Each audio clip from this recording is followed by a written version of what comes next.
Olá, amados amigos e irmãos. Estamos aqui novamente nesse dia abençoado com o Daily Devotions, o nosso devocional da AD Gravataí, da nossa igreja, a nossa família. E é muito bom todos os dias termos deste alimento, esse maná espiritual que enche a nossa alma, nos dá confiança, firmeza e direção na vida, sabedoria e prosperidade.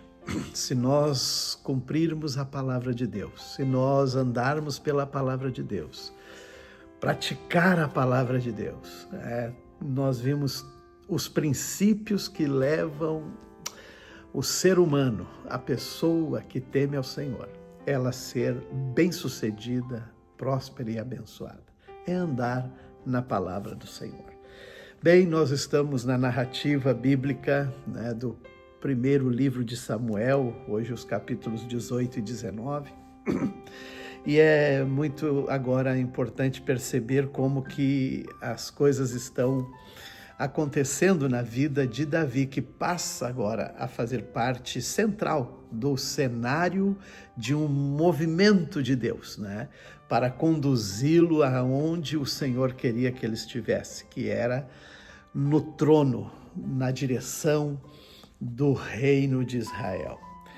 E aqui nós já vamos perceber que Davi, após a vitória sobre os filisteus, derrotando o gigante Golias e também indo adiante para ser vitorioso, contra os demais, Saul ele está impressionado, coloca inclusive Davi como comandante no seu exército, numa posição de comando, não o comandante geral, mas numa posição de comando. E isso agradou tanto ao povo quanto aos oficiais de Saul, porque perceberam a capacidade, a firmeza, a coragem de Davi. E depois, quando eles venceram, e regressam da vitória, Davi, que matou o gigante filisteus, enfim, agora eles vêm pela cidade, pelo acampamento, e as mulheres cantavam e dançavam com alegria e diziam: Saul matou milhares e Davi dezenas de milhares. Pronto.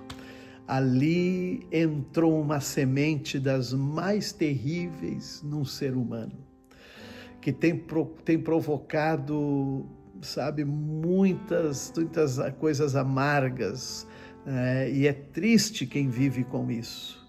A semente da inveja, porque ela cria raízes e o fruto dela é morte, a destruição. Coisa triste, é isso que nós estamos vendo na vida de Saul, que num primeiro momento estava feliz, Davi estava correspondendo às expectativas de conquistas, de vitórias, e nós vamos ler aqui que Saul luta contra isto. Davi só mostra lealdade, fidelidade e capacidade, porque ele derrota os filisteus, ainda que agora vai dizer, que Saul ficou indignado com essas palavras.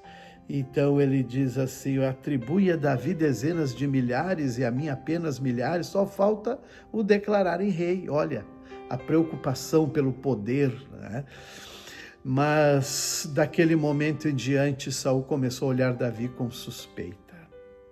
E isso é muito triste, isso estraga todo um projeto, uma obra tão grande que poderia ser, Só que ele estava distanciado do Senhor. Saul, ele estava sempre em desobediência aos mandados do Senhor, tanto que Samuel percebeu isso e abriu mão, voltou para Ramá e nunca mais viu Saul. E Saul sabia, quem era Samuel. Mas Saul, ele acaba se entregando aos ídolos, e fazendo coisas muito desagradáveis.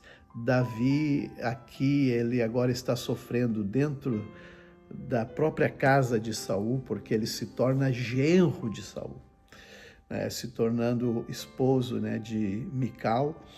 E aí nós vamos ver que por 2 vezes Saul joga uma lança, né, para matar Davi. Ele se desvia para cravar Davi na parede com aquela lança.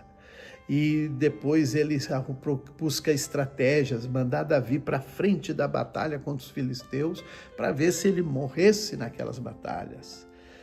Depois, quando mesmo ele casa com Mical, ele pede, né, a morte de 100 filisteus, né, para que Davi trouxesse os seus prepúcios, porque Davi disse que ele não tinha condições de pagar o dote pela filha do rei, né, mas ele colocou isso no objetivo. Ele vai para essa batalha e ele pode morrer lá, né? Então tudo o que Saul agora ele está voltado é para destruir aquele que ele está vendo que se tornou um potencial, né? Alguém que, né, estava tendo uma aceitação muito maravilhosa. Que Deus nos guarde, né? Que a gente sempre possa conservar o nosso coração em paz, né? E também honrando desde o menor ao maior, ter esta relação, né?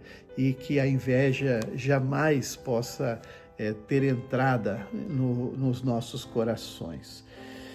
Davi foge, né? Porque Saul está querendo lhe matar. Então Davi busca refúgio da casa do profeta Samuel.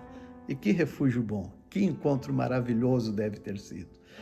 Davi, né, já talvez se aproximando mais do Senhor, aprendendo mais do profeta Samuel, e Samuel percebendo, né, como que Deus estava conduzindo as coisas. E aí vão os exércitos, não é, os grupos de soldados para tentar buscar Davi, mas o Espírito de Deus está lá sobre Samuel, profetizando com os profetas, e cai sobre esses soldados. Depois ele manda outro e mais outra, né? 3 grupos de soldados, e todos se acabam absorvidos pela presença, a glória de Deus, e profetizam. Até que o próprio Saul vai, mas ele também acaba por estar tocado, né, pelo Espírito de Deus, e também profetizava. É assim que se coloca o ditado, né, como está escrito aqui na Bíblia: acaso Saul também é profeta? Porque até ele profetizou. Jesus está aqui no Evangelho de João, nesse capítulo 8, colocando uma condição para aqueles que estavam seguindo a ele, seus discípulos, judeus que acreditavam nele. Vocês podem ser meus discípulos, mas se vocês guardarem, forem fiéis aos meus ensinamentos. Quer dizer, não basta apenas alguém gostar do Evangelho, gostar do Senhor Jesus, tem que praticar. É isso que identifica o verdadeiro discípulo do Senhor, aquele que realmente, né, tem o seu compromisso com as palavras do Senhor Jesus. E ele confronta aqui aqueles judeus, né, os fariseus, os líderes, que na verdade estão sendo completamente oposto àquilo que Deus, né, estava sempre buscando para o ser humano. Quando eles tentavam matar ao Senhor, não correspondia a nada do que Deus queria. Salmo 112, como é feliz aquele que teme ao Senhor. Olha só as promessas: seus filhos serão bem-sucedidos em toda a terra. Uma geração inteira de justos será abençoada, só por um homem que teme ao Senhor. Na sua casa haverá riqueza e prosperidade. Que Deus continue nos abençoando. Amém.